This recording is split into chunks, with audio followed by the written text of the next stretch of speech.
രാത്രി ഈ കുറ്റാക്കൂരി ഇരുട്ടത്ത് ബൈക്കും എടുത്ത് എങ്ങോട്ടാണ് പോകുന്നതെന്ന് നിങ്ങളിപ്പോൾ ചിന്തിക്കുന്നുണ്ടാവും. ഇത് ഇവരെല്ലാവരും ചേർന്ന് എനിക്ക് തന്ന ഒരു സർപ്രൈസ് പാർട്ടിയുടെ വെൽക്കമിംഗ് ആണ്. നാഹിനെയാണ് അവർ എന്നെ കൂട്ടിക്കൊണ്ടുവരാൻ ഏൽപ്പിച്ചത്. അവളുടെ ഓവർ ആക്ടിങ് കണ്ടപ്പോഴേ എനിക്ക് മനസ്സിലായി ഇവരെന്തോ ഒപ്പിച്ചിട്ടുണ്ടെന്ന്. എൻ്റെ അടുത്ത് വരാൻ പറയുന്നു, എന്നിട്ട് ഞാൻ വീടിൻ്റെ പുറത്ത് വന്ന് വെയിറ്റ് ചെയ്യുന്നു. അപ്പോൾ സ്കൂട്ടി എടുത്തിട്ട് വന്ന് എന്നെ കൊണ്ടുപോകുന്നു. പക്ഷെ ഞാൻ വിചാരിച്ചില്ല ഒരിക്കലും അത് ഇങ്ങനെ ആയിരിക്കുമെന്ന്. പക്ഷെ ശരിക്കും ഞാൻ ഭയങ്കര എന്താ പറയുക, എനിക്ക് സന്തോഷമാണോ ചമ്മലാണോ ഉണ്ടായതെന്ന് എനിക്ക് പറയാൻ പറ്റുന്നില്ല. നമ്മുടെ അവിടെ ഒരു നാമക്കു എന്ന് പറഞ്ഞിട്ടൊരു ബീച്ചുണ്ട്. അവിടെ പോയപ്പോഴത്തേക്കും ഇവരെല്ലാവരും ഇങ്ങനെ ക്യാൻഡിലും മൊബൈൽ ഫ്ലാഷൊക്കെ പിടിച്ച് ഇങ്ങനെ എന്നെ വെൽക്കം ചെയ്ത് ക്ലാപ്പൊക്കെ ചെയ്ത് നിൽക്കുന്നുണ്ട്. ഞാനാണെങ്കിൽ ഒരുമാതിരി ചമ്മീട്ടാണോ, എനിക്കെന്തോ പോലെ. എല്ലാവരും എന്നെ തന്നെ നോക്കി നിൽക്കുമ്പോൾ നമുക്കുണ്ടാകുന്നൊരു ഫീലില്ലേ. അതിൻ്റെ ഇടയിൽ കൂടെ ചമ്മി നാറി കയറി വന്നിട്ടോ. എന്നിട്ട് അവരെല്ലാവരും ആണെങ്കിൽ ഓരോ സൈഡിൽ നിന്നും എന്നെ തന്നെ നോക്കിക്കൊണ്ടിരിക്കുക. ഇവരുടെ അടുത്ത് മതിയാക്കാൻ പറഞ്ഞിട്ട് നിർത്തണ്ടേ. പക്ഷെ കൊള്ളായിരുന്നു. അങ്ങനെ ഞങ്ങൾ അവിടെ എത്തി. അവിടെ അപ്പോഴേക്കും അവരെല്ലാം സെറ്റ് ചെയ്ത് വെച്ചിട്ടുണ്ടായിരുന്നു കേട്ടോ. ഞാൻ ശരിക്കും സർപ്രൈസ് ഇതായോ ചായ, പക്ഷെ എൻ്റെ മുഖത്തത് കാണിക്കാൻ എനിക്ക് അറിഞ്ഞുകൂടും. പക്ഷെ ഭയങ്കര ഹാപ്പി ആയിരുന്നു ഇവരിങ്ങനെയൊക്കെ ചെയ്തല്ലോ എന്ന് ആലോചിച്ചിട്ട്. അതിൽ ഞങ്ങളുടെ ലാബിലത്തെ എല്ലാവരും, പിന്നെ പബ്ലിക് ഹെൽത്ത് യൂണിറ്റിലെ ഹാഫീസ് ഞങ്ങളൊരു ഫാമിലി മെമ്പർ പോലെ തന്നെയാണ്. അവരെല്ലാം കൂടെ ഒരു കേക്ക്, ക്യാൻഡിൽ, പിന്നെ കുറേ ഫുഡ് എല്ലാം കൂടെ അവിടെ സെറ്റ് ചെയ്ത് വെച്ചിട്ടുണ്ടായിരുന്നു. അപ്പം ഞാൻ വന്നിട്ട് ആദ്യത്തെ പരിപാടിയാണ് കേക്ക് കട്ടിങ്. അപ്പം എൻ്റെ അടുത്ത് അവർ കേക്ക് കട്ട് ചെയ്യാനായിട്ട് ഞാൻ എൻ്റെ കയ്യിലോട്ടൊരു നൈഫ് എടുത്ത് തന്നു. അപ്പം ഞാൻ കേക്ക് കട്ടിങ് ഒക്കെ തുടങ്ങി. കേക്ക് കട്ട് ചെയ്തിട്ട് ഇതിപ്പോൾ ആർക്കാണ് കൊടുക്കേണ്ടതെന്നായിരുന്നു എനിക്ക് ആദ്യത്തെ കൺഫ്യൂഷൻ. അങ്ങനെ ഞാൻ ആദ്യത്തെ പീസ് എടുത്തിട്ട് അതിൻ്റെ തൊട്ടടുത്ത് ആരായിരുന്നു, ഹാഫീസായിരുന്നു. അപ്പോൾ ആ പീസ് കട്ട് ചെയ്തിട്ട് ഹാഫീസിൻ്റെ വായിലോട്ട് തന്നെ അങ്ങ് വെച്ച് കൊടുത്തു. അതിനുശേഷം പിന്നെ കട്ട് ചെയ്ത് എല്ലാവർക്കുമായിട്ട് അങ്ങോട്ട് കൊടുത്തു കഴിഞ്ഞ് കേക്ക് പക്ഷേ അത്ര കൊള്ളത്തില്ലായിരുന്നു കേട്ടോ. ഇവിടെ എന്ന് വെച്ചാൽ ഐലൻഡിൽ അങ്ങനെ ആർക്കും അങ്ങനെ ഒരുപാട് നല്ല കേക്കൊന്നും ഉണ്ടാക്കാൻ അറിയില്ല. പക്ഷേ ഒരു കേക്ക് മേക്കർ ഉണ്ട്. പുള്ളിക്കാരുടെ കയ്യിലാണ് ഞങ്ങൾ ഓരോ ഫംഗ്ഷനും കേക്ക് വാങ്ങിക്കാറ്. അപ്പോൾ അവിടെ നിന്ന് തന്നെയാണ് ഇവരും ഓർഡർ ചെയ്തത്. ശരിക്കും പറഞ്ഞാൽ പുള്ളിക്കാരൻ്റെ ഹൗസ് ഓണറും കൂടിയാണ്.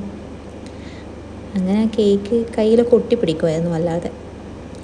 എടുത്ത് അവർക്ക് ഓരോരുത്തർക്കായിട്ട് കൊടുത്ത ശേഷം ഞങ്ങളങ്ങനെ ആ ടേബിളിൻ്റെ പുറത്ത് ഓരോരോ ഐറ്റംസായിട്ട് അങ്ങോട്ട് സെറ്റ് ചെയ്തിട്ട് അവിടെ ഇരുന്നു. അതിന് ശേഷമായിരുന്നു അവരുടെ വക എനിക്ക് ഗിഫ്റ്റ്. അപ്പോൾ ഞങ്ങൾ ബാക്ക്ഗ്രൗണ്ടിൽ DJ ഒക്കെ വെച്ചിട്ടുണ്ട് കേട്ടോ. ലൈലാമോ എന്നുള്ള പാട്ടാണ് ഇവിടെ പ്ലേ ആയിക്കൊണ്ടിരിക്കുന്നത്. അപ്പോൾ പാട്ട് ഞാനിവിടെ ആഡ് ചെയ്തിട്ടില്ല. അപ്പോൾ നായിയുടെ വക ചെറിയൊരു ഡാൻസോടൊക്കെ കൂടി എനിക്ക് ആ ഗിഫ്റ്റ് അങ്ങോട്ട് അവൾ തന്നു. ശരിക്കും കൊള്ളായിരുന്നു കേട്ടോ. എല്ലാവരും അങ്ങോട്ട് ഭയങ്കര ഹാപ്പിയായി എൻജോയ് ചെയ്യായിരുന്നു. പ്രശോഭേട്ടൻ വീഡിയോ എടുക്കുന്നുണ്ട്. പ്രശോഭേട്ടനെ മാത്രം ഇതിൽ കാണുന്നില്ല. പിന്നെ ഞങ്ങൾ ആ ഗിഫ്റ്റ് വാങ്ങി അവരെൻ്റെ അടുത്ത് അത് അൺബോക്സ് ചെയ്യാൻ പറഞ്ഞു. അപ്പോൾ അതിൽ എനിക്കാണെങ്കിൽ ഭയങ്കര ഇഷ്ടമാട്ടോ ഇങ്ങനത്തെ സർപ്രൈസ് പരിപാടികൾ. ഓൾറെഡി എൻ്റെ അടുത്ത് നാഹി ഞാൻ ഇവിടുന്ന് മാറിപ്പോകുന്നതിന് മുന്നേ ചോദിച്ചായിരുന്നു, നിനക്ക് എന്തൊക്കെയാണ് ഇഷ്ടം, എനിക്കിനി എന്താ ചെയ്യാൻ താല്പര്യം എന്നൊക്കെ. അപ്പോൾ ഞാൻ അവളുടെ അടുത്ത് പറഞ്ഞു ഐ ലൈക്ക് സർപ്രൈസസ് എന്ന് പറഞ്ഞായിരുന്നു. അപ്പോൾ അതിൻ്റെ ഒരു ഇതിലാണ് പുള്ളിക്കാർ ഇതൊക്കെ സെറ്റ് ചെയ്തതെന്ന് എനിക്ക് തോന്നുന്നു. പക്ഷെ ഞങ്ങൾക്ക് നല്ലൊരു ടീമുണ്ട് കേട്ടോ, എല്ലാത്തിനും കൂടെ നിൽക്കുന്ന. ഞങ്ങളൊരുവിധം എല്ലാ പ്രോഗ്രാംസും ഇവിടെ അങ്ങനെ ആഘോഷിക്കാറുമുണ്ട്. എല്ലാവരുടെയും ബർത്ത്ഡേയ്സ് ആയാലും എന്തെങ്കിലും കുഞ്ഞു പരിപാടികളാണെങ്കിലും എല്ലാവരും ആ കാര്യത്തിൽ യൂണിറ്റിയോടെ ചെയ്യും. ഫുഡ് ഉണ്ടാക്കുന്നതിനോ ഞാൻ സെർവ് ചെയ്യുന്നതിനോ ആർക്കൊരു മടിയുള്ള കൂട്ടത്തിലല്ല ഇതിലുള്ള എല്ലാവരും. ഓരോരുത്തരും ഓരോരോ സ്പെഷ്യാലിറ്റിയുള്ള ആൾക്കാരാണ്. അതുകൊണ്ട് തന്നെ നല്ലൊരു ടീമിൻ്റെ കൂടെയാണ് ഞാൻ ഇത്രയും മാസം ജോലി ചെയ്തത്. ഞാൻ ഭയങ്കര ഹാപ്പിയാണ്. വർക്ക് പ്ലേസിലുണ്ടാകുന്ന ചെറിയ പ്രശ്നങ്ങൾ എല്ലായിടത്തും ഉണ്ടാവുമല്ലോ, അങ്ങനത്തെയൊക്കെ ഒഴിച്ച് കഴിഞ്ഞാൽ അപ്പാർട്ട് ഫ്രം ദാറ്റ് എല്ലാവരും നല്ല ആൾക്കാരാണ്. അതിലെനിക്ക് ഭയങ്കര ഞാൻ ഗ്രേറ്റ്ഫുള്ളാണ് അങ്ങനത്തെ ഒരു ടീംമേറ്റ്സിനെ കിട്ടിയതിൽ. അപ്പോൾ എന്നെക്കൊണ്ട് അവരത് അൺബോക്സ് ചെയ്യിപ്പിച്ചു കേട്ടോ. ഞാൻ ഇവിടുന്ന് യൂഷ്വലായിട്ട് ഇടാറുള്ള ഒരു എന്താ പറയുക പലാസോ ടൈപ്പ് പാൻസും ഒരു സാറ്റിൻ ഷർട്ടുമാണ്. പക്ഷെ എനിക്ക് ഭയങ്കര ഇഷ്ടപ്പെട്ടു ആ കളറും ഇതും. നാഹി എൻ്റെ അടുത്ത് പറയുന്നത് നാളെ നീ അത് ഇട്ടിട്ട് വരണം എന്നാണ് അവൾ പറഞ്ഞുകൊണ്ടിരിക്കുന്നത്. പക്ഷെ ഇത് സൈസ് കറക്റ്റാവോ എന്നൊന്നും അറിയില്ല. ഇവരെല്ലാം കൂടെ പോയിട്ട് എടുത്തതാണ്, അതൊന്നും ഞാൻ അറിഞ്ഞിട്ടേ ഇല്ല. ഞാൻ വിചാരിച്ചത് ഇവരെനിക്ക് എന്തായാലും ഒരു പ്രോഗ്രാമിന് തരും, പക്ഷെ ഇതാണെന്ന് വിചാരിച്ചില്ല. പിന്നെ ഇത് നമ്മുടെ ഫുഡ് ഐറ്റംസൊക്കെ ഇവിടെ റെഡിയായി.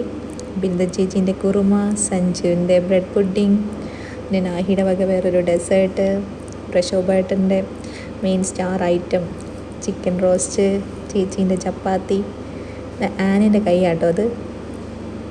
ആനിൻ്റെ അല്ല, നാഹിയുടെ കൈ അത്. അങ്ങനെ ഞങ്ങളത് കഴിക്കാനായിട്ട് തുടങ്ങി. എല്ലാവരും കൂടെ ഒന്നിച്ചിരുന്ന് ഭക്ഷണമൊക്കെ കഴിച്ച് നല്ല അടിപൊളിയായിരുന്നു കേട്ടോ. ഫുഡും ഡ്രിങ്ക്സൊക്കെ ഉണ്ടായിരുന്നു. ഡ്രിങ്ക്സ് എന്ന് വെച്ച് കഴിഞ്ഞാൽ സ്പ്രൈറ്റും കോളയാണേ. എല്ലാവരും ഭയങ്കര ഹാപ്പിയായി. ഇത് കണ്ടപ്പോൾ തന്നെ എനിക്ക് ഭയങ്കര സന്തോഷമായി. ഇത് കഴിഞ്ഞിട്ടാണ് ഞങ്ങളുടെ തലയും കുത്തിച്ചാട്ടം. ഞങ്ങൾക്ക് എല്ലാ പ്രോഗ്രാമിൻ്റെ എൻഡിലും ഒരു DJ പരിപാടി ഉണ്ടാവും കേട്ടോ. ഇതിനു വേണ്ടി ഞങ്ങൾ സ്പീക്കറൊക്കെ എടുത്തിട്ട് പോകും ഏതെങ്കിലും ഒരു ബീച്ചിലോട്ട്. അങ്ങനെ ഞങ്ങൾ തലയും കുത്തിച്ചാട്ടത്തോടുകൂടി ഈ പരിപാടി അങ്ങോട്ട് അവസാനിപ്പിച്ചു.